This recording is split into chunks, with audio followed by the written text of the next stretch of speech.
contain Renee Montgomery, the All-American, the point guard on the highest scoring team in the country. Going to make 5 or 6 passes in their offense. They're one of the best screening teams left in the tournament. Renee Montgomery blew by the 2-time Pac-10 Defensive Player of the Year, January, by Connecticut. Shot clock winding down to 11, and they got Renee Montgomery for the reach-in, and that's the kind of foul that Gino Auriemma does not want to see called. Renee Montgomery will shoot from there, but had a better option inside with Tina Charles. Great job by Montgomery. If you don't get in her window of vision in transition or on the secondary opportunity, she's going to pick you apart. She leads this team in assists. Averaging over 5 assists per game. UConn's lead is 4. We know how good Renee Montgomery is, but I really believe Breon January's stock in the WNBA can go up significantly in this game. 5'8" senior out of Spokane and playing out west. Doesn't get a lot of national television attention, and there's a foul. And if that's Montgomery, that's 2 on her. Yes, indeed, that's 2 fouls on Montgomery. Well, here's the problem in that matchup. That is that Breon January is the one player that can make plays off the bounce.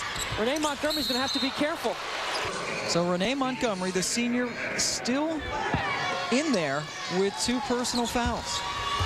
She makes everything go for Connecticut, does Renee Montgomery. For more on Renee, let's go back to Rebecca Lobo. Guys, Renee's still in the game because Coach Auriemma trusts her. But before the second-round game against Florida, as she was walking out on the floor, he said to her, I hope you know we can't afford for you to get into foul trouble. He wants her to stay aggressive.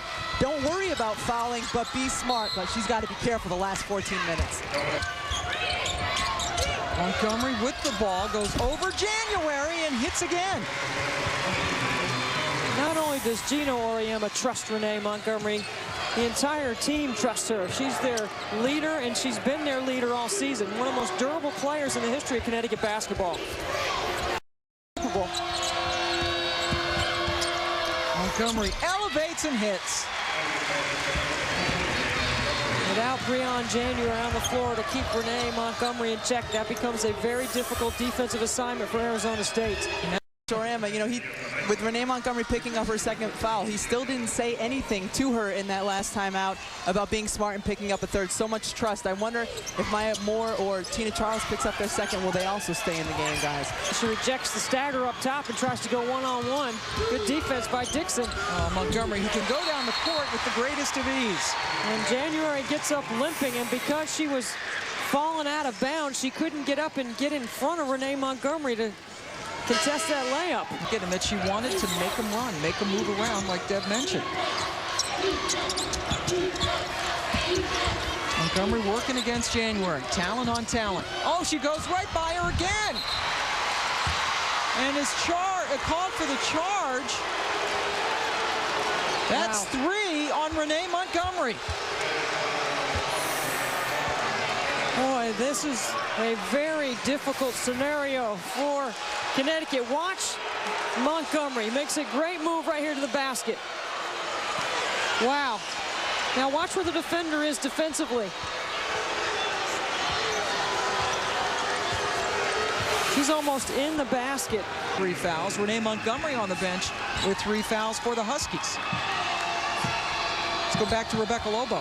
Well, guys, before the game, we said Connecticut was concerned with foul trouble. Coach Auriemma been interested to see who the officials were going to be leading up to this game, and he's really upset on the side. But when Renee Montgomery came out of the game, he just looked at her and said, it's okay, you're going to be okay. Then he went back, lost his mind, continued yelling. Renee Montgomery each with 3 fouls. Let's go to Trey Wingo in the studio. I don't understand why we practice for 45 minutes on drop-step layup, drop-step layup. We have the only post players in America that don't like contact. When he's on. That's Coach. All-American. And I think Gino Auriemma's trying to fix that in the second half. And a basket for Montgomery. Montgomery stops, pops, a little bit too strong, gets her own rebound and puts it right back in. That's got to be inexcusable if you're Charlie Turner Thorne. Yeah, part of the reason why Connecticut is the highest scoring team in the country is because Renee Montgomery's all about the push and transition. With the baseliner. That was only Hayes' second basket. I think the front line for Arizona State needs to continue to pound away.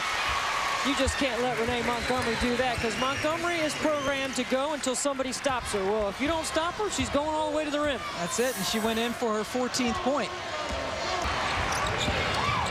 Connecticut continuing to just rough them up on the boards. Montgomery with the nifty assist to Charles.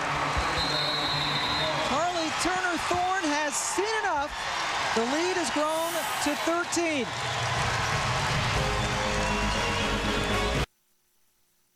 I think Coach put it a really great way. He said, you know, he likes to say a lot, you know, that I have the potential to be the best player in the country and Renee is the MVP of our team, you know, and it is true. You know, she's our point guard, our leader. When she's confident and upbeat like her usual self, we feed off of that and we're confident and upbeat. And, you know, off the court, you know, she's just a one of a kind. Well, Renee Montgomery, when she gets out in transition and you don't take her window away, she's going to make you pay. She pushes. This is the highest scoring offensive team in the country. She can get to the rim herself or she can make a play for somebody else. Either way, Connecticut is going to run the floor hard and wide. Renee Montgomery playing terrific basketball, the best point guard in the country. We both agree on that point. Yes, we do. Trying to go 37-0 on the season and make it back to the Final Four. And Renee Montgomery and the Big Three are trying to get them there. And Renee Montgomery is thinking score in the second half. And when you make a mistake on her defensively, she's going to make you pay. What's the shot? That's a great defensive stance by UConn. Montgomery. Without January on the floor, Pam, nobody on the court can keep Montgomery in front. She's just too quick end to end. Renee Montgomery taking it right to January. Boy, she has been outstanding in the second half. Arizona State has not been able to take anything away from her, Pam. Time now to name our Coke Zero player of the game, Deb. Well, you look at Renee Montgomery's line and her leadership ability and her want-to all game. 22 points. She only missed 5 shots. Did a great job of getting the tempo where Connecticut wants it. They're a team that leads the nation in scoring, and the reason why is because Renee Montgomery is a fantastic point guard in transition. She gets a standing ovation as she heads to the bench. 22 points, 11 of 16 from the floor, 4 assists, 4 rebounds. Breon January, what a fantastic career she had at Arizona State. She leads with 12 points in her final collegiate game. Over to Rebecca Lobo. Coach, even with Renee Montgomery in foul trouble at the half, you still seem really loose. How has this team stayed so dominant throughout this season? I don't know that we look so dominant there for the first 30 minutes of the game, whatever. But, you know, we have a lot of players that can play, and they're not all role players, obviously, and they're not afraid to take over a little more responsibility when somebody's in foul trouble or somebody's not playing well. So you knew Renee was going to play the way she played today after she was really disappointed the other night. But I can't say enough about this group. I mean, there's something special about them. You know, you played on one of those teams, and it's a great feeling. The last time Renee was in foul trouble was your last loss against Stanford last year. What are your thoughts on that matchup? Well, after I watched Stanford play last night, I don't know that I want to think about them between now and next week. I said, if I remember correctly, I said after we lost to Stanford, they said to me, what are you going to tell your team? I said we'll be back. And half of that's done, and now we'll just see what we do when we get out there. What did you say to Renee when she came over to the bench and you gave her a hug?